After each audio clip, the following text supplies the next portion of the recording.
Welcome to Moon Shadow. Let's listen to some of the amazing stories I found on Reddit. I don't take credit for any of these. These stories does not belong to me, and is only used for entertainment purposes. I have no knowledge of its authenticity. So let's sit back and enjoy. Fiction. 2 a.m. I don't remember falling asleep, but I know that I must have. Because I woke up feeling startled. I'm not sure if there was a reason I woke up with my heart beating out of my chest. Maybe the reason is that I just realized I was sleeping. I put down my gun so I can drink some water out of one of the nearby bottles. I get the bottle to my lips when the sound of the doorbell fills the room. Now I remember. I heard the doorbell in my sleep. My mouth went dry, and I think about taking a sip from the water bottle. But instead, I recap the bottle and put it down and pick up my gun. I look at the clock, 2 a.m. I know whoever is at the door is not here to come and have an innocent conversation. I stand and look at the door. The doorbell rings again. I just blink at the door while holding my gun at my side, pointing to the floor with the safety off, ready if I need it. I thought back to when I woke up. I struggled through the haze of sleep deprivation, trying to remember the last time I was awake. I remember checking the food and water supply, then I made sure the barricades over the doors and windows were holding up and undamaged. I know, I finished my checks at around 11 p.m. I remember sitting down on the sofa. Then waking up. I was asleep for nearly 3 hours. That was the longest stretch of sleep I've had in weeks. Anyway. The doorbell rang again. I heard something that made me want to run away and hide, but also want to throw the door open in alarmingly equal measures.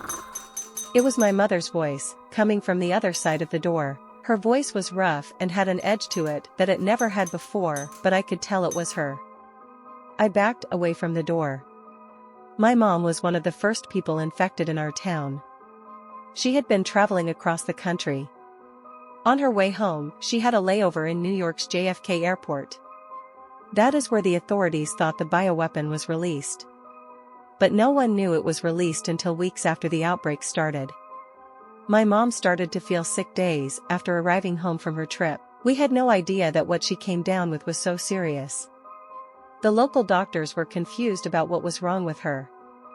Then the news of the outbreaks hit the national and local news. By the time the CDC came to my city, my mom was already dead. But like all the people who died of this new illness, she came back.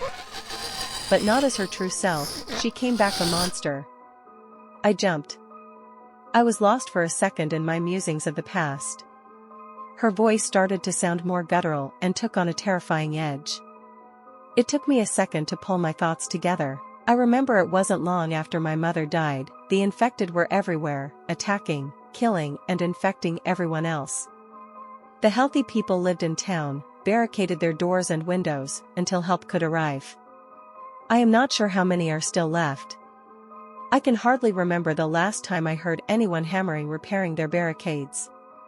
My mother shouted and started kicking the door. I jumped and took another step away from the door. Any remaining humanity in her voice disappeared when she was shouting. I looking around my apartment. I am running out of things to repair the barricades with.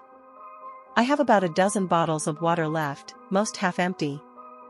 I may have enough food to last 3 days, at the most. Only 2 bullets were left in my gun with nothing extra. I know, I won't last much longer. But more than anything, I want to see my mom. One last time. Mom. Ah, it's such a lovely day today. The weather is good. I feel good. I wonder what's happening outside. I think there's a message out there for you. Let's go have a look. Humanity rushed back to her voice. She almost sounded like my mom. My healthy mom. Okay, Mom. Give me a second. With the gun in my hand, I went to the door and removed the barricade. I opened the door and there she was. Her hair's a mess with leaves and twigs sticking out of it. She is wearing her hospital gown, but now it's covered in blood. She takes a shuffling step toward me. I opened my arms, as if she's coming in for a hug. She isn't, I know that, but it's okay. She is right in front of me, and I wrap my arms around her. For a second it was like having her back. The hug felt so good. Then, as I knew she would, she bit into my shoulder. The pain was the worst I ever felt. I put the gun up to her head and fired. She sagged against me. I couldn't hold her up much longer, so I let her fall. I put the gun up to my head, and with the last bullet, I pulled the trigger. Just before my life ended, I heard gunfire and voices calling out for survivors. Hello? Anybody here? 2:30 a.m. Arnold was in the tank at the front of the convoy. Sporadic gunfire made it hard to hear when the radio came to life. Arnold watched as the tank drove by, house after house. He rode through hundreds of streets with nothing but the infected and boarded-up houses. Someone was on the bullhorn calling out for survivors. Arnold thought it was pointless. When he came to my apartment building, he decided to stop and check for any survivors. He happened to notice that one of the apartments had the door wide open. He could see by the lantern light coming from inside the apartment that 2 bodies were laying on the floor. One of them had a handful of infected feeding on her. He nudged the guy with the gun beside him and nodded toward the apartment room. The gunman took action. Bullets ripped through the building, and killing anyone left infected inside. I was never destined to make it out alive anyway. Or maybe if I just held on a few more seconds. Who knows? Thank you for listening to Moon Shadow. If you liked it, please like and subscribe. Next story coming soon.